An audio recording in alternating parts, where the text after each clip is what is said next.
Ayan, hindi na kami na-rescue kagabi dahil sobrang dami nang nire-rescue dito sa Aracity. Pero buti na lang, kaya pa naming makatulog dito sa second floor. Pero inabot na talaga kami ng tubig kagabi. Pasok tayo, tingnan niya. Oh God. Shucks, ayan. Gamit. Oh my God. Ayan, sa kwarto namin. See, yan, ito pinasok na yan kagabi. Oh my gosh. Total dilubyo talaga. Hanggang dyan yung tubig ko. Hanggang dito, inabot yan. Oh. Dito, ito yung marka. Ito yung marka. Hanggang dyan yung Oh, tubig. hanggang dyan ang tubig namin kagabi. Ayan, ayan ang bahay. Ayan ang rep.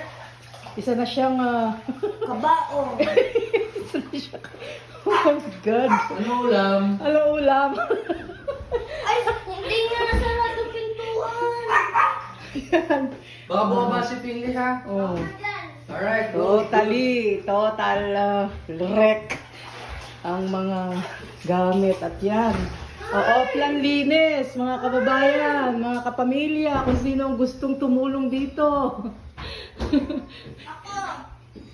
Oh, go na kayo dito.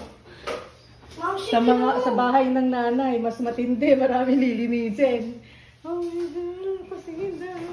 Ang daming puti, kala ko ano. Oh my gosh. Pintura talaga. Ano? Diba? Daig ang undoy. Dinaig talaga ang undoy. Hindi kami nagkaganito ng undoy. Ngayon, umabot sa second floor. At least yung Undoy, mas malaki putik na dito mas kalbo. Ganun din. Putik pa rin yan.